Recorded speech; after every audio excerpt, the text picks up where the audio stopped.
Me gustaría que me acompañen 570 años después, cuando el pueblo ya había entrado en la tierra prometida, habían pasado los jueces, habían establecido reyes, había sido establecida la dinastía de David como rey en Israel. 570 años después sucede que Salomón ya había construido un templo nuevo, ya no estaban utilizando esta carpa o este tabernáculo, y ese templo era magnífico, pero habían abandonado el templo, habían hecho cosas para destruir el templo. Y fíjense lo que dice en 2 de Crónicas capítulo 24, 2 de Crónicas capítulo 24, si me acompañan por favor.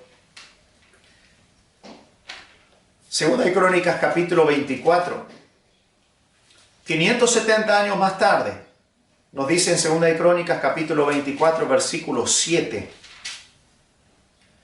Dice, porque la impía Atalía y sus hijos habían destruido la casa de Dios y además habían gastado en los ídolos todas las cosas consagradas de la casa de Jehová. La situación del templo de Dios había llegado al tal punto que estaba destruido, estaba abandonado, estaba despojado de los utensilios o de los recursos para cumplir las funciones ministeriales del ministerio, del servicio de la casa de Dios.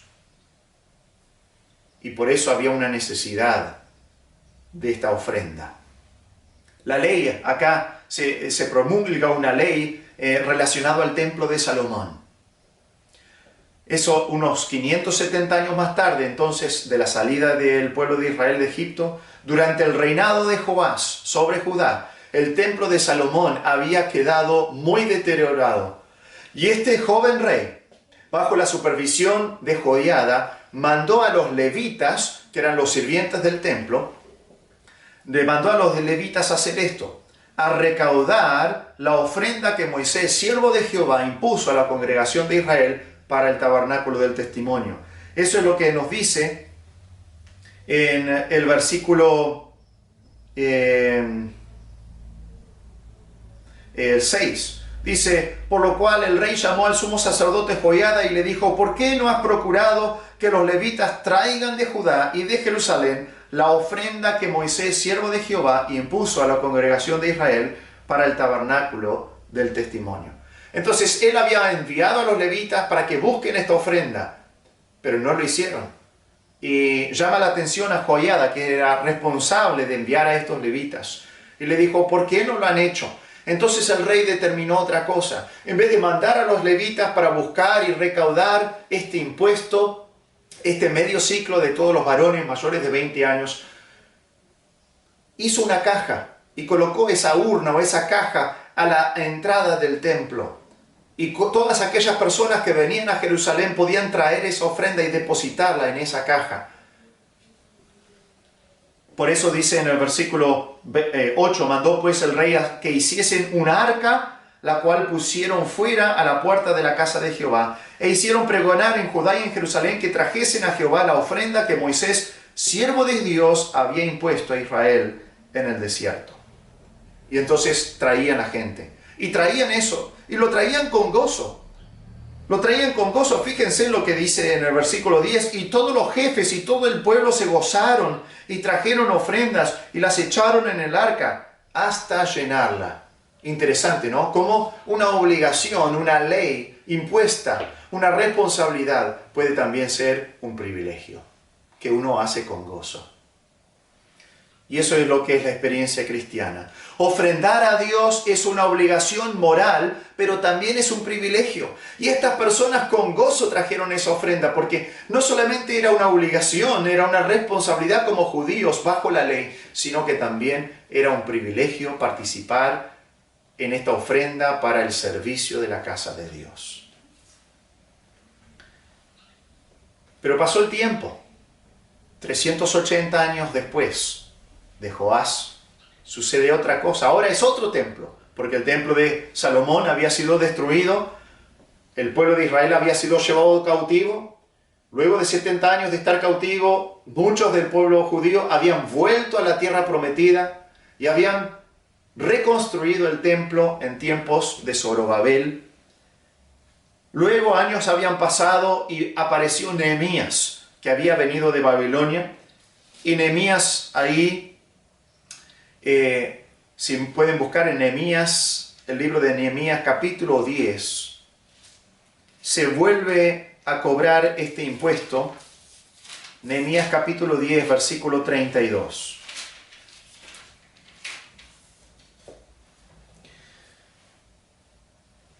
Unos 380 años más tarde, después que el pueblo de Israel volvió de la cautividad babilónica, el pueblo se impuso. El pueblo se impuso por ley esto, que dice Nehemías 10, 32. Nos impusimos además por ley el cargo de contribuir cada año con la tercera parte de un ciclo para la obra de la casa de nuestro Dios, para el pan de la proposición y para la ofrenda continua, para el holocausto continuo, los días de reposo, las nuevas lunas, las festividades y para las cosas santificadas y los sacrificios de expiación por el pecado de Israel y para todo el servicio de la casa de nuestro Dios. Entonces ahí el pueblo judío se había impuesto esta responsabilidad. Ahora, en tiempos de Nehemías, este impuesto anual se redujo a la tercera parte de un ciclo. ¿Se acuerdan que Moisés había dictaminado medio ciclo? Y ahora un tercio ciclo, o sea, un poco menos, es el que se da. Esta reducción probablemente se debía a la situación de pobreza en que vivía el pueblo en estos momentos. Ahora, recordemos que los ricos y los pobres daban la misma cantidad. Y Nehemías aquí vio ese simbolismo. Y en vez de decir, bueno, los ricos que den más, así los pobres no tienen que dar tanto, recordando que había muchas personas pobres, en vez de hacer eso y hacerlo proporcional, bajó nomás la cantidad y lo dio todo por igual. Porque Nehemías vio el simbolismo de lo que significaba la ofrenda y prefirió mantener el significado de que todos están endeudados moralmente por igual hacia Dios y que requiere la misma ofrenda para expiar a todos, tanto al rico como al pobre. Dios no quiere mostrar como que hay una diferencia entre la salvación de una persona y la otra. Todos necesitamos la misma salvación porque todos estamos endeudados de la misma manera. Por ahí pensás, bueno, pero yo soy una persona bastante buena. Soy muy religiosa, yo participo de una religión y participo activamente.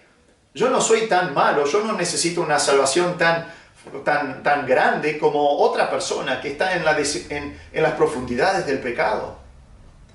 Pero Dios dice que eres pecador tanto como aquel que está en las profundidades del pecado, a pesar de tu religiosidad, porque tu corazón está muerto en delitos y pecados.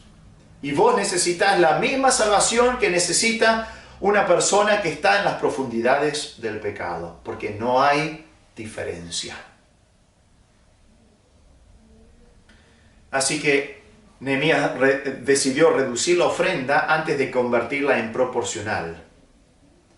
Así que a partir de este tiempo, del tiempo de Nehemías, todo varón adulto en Israel daría anualmente una tercera parte de un ciclo, que era una moneda de plata, para lo que llamaríamos el ministerio de la casa de Dios. O sea, cualquier cosa que sea necesaria para poder continuar con las ofrendas y el servicio del templo. El servicio del templo incurría gastos que debían ser cancelados.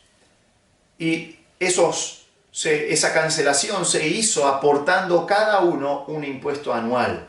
Y en esta oportunidad era una tercera parte de un ciclo. Y esto era parte de los diezmos. Esto era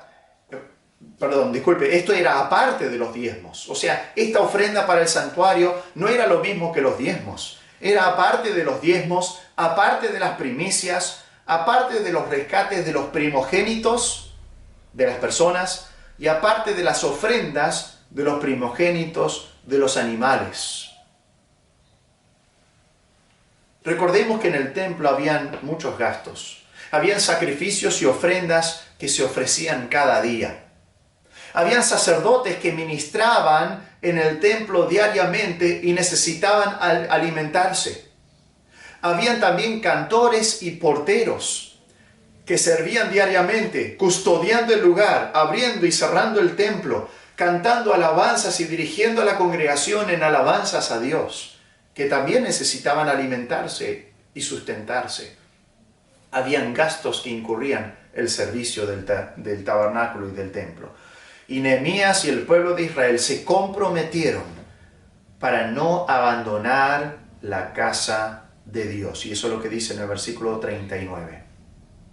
Al final dice, y no abandonaremos la casa de nuestro Dios. Te pregunto, ¿has abandonado la casa de Dios? ¿Has menospreciado o dejado de lado responsabilidades para contribuir para la obra del ministerio? Yo no estoy diciendo si no participas de las reuniones o de los cultos. Estoy diciendo, estás haciendo tu parte para sustentar o solventar los gastos del ministerio. Hoy día también el servicio de la congregación necesita ser mantenido por la membresía de dicha congregación. Hay gastos para el avance del Evangelio. Hay una responsabilidad que tienen aquellos que reciben bienes espirituales de compartir de sus bienes materiales. Fíjense lo que dice en Gálatas capítulo 6. Gálatas capítulo 6. El apóstol Pablo escribe a este grupo de iglesias en Galacia, y en Gálatas capítulo 6, versículo 6, les recuerda su responsabilidad.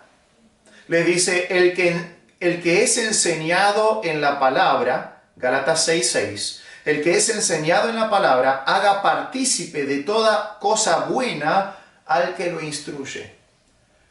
La enseñanza es que si nosotros recibimos bienes espirituales, si hemos recibido la enseñanza espiritual de la palabra de Dios y hemos recibido, podríamos decir, alimento espiritual y sustento espiritual, entonces tenemos la responsabilidad de sustentar a aquellos que nos están enseñando.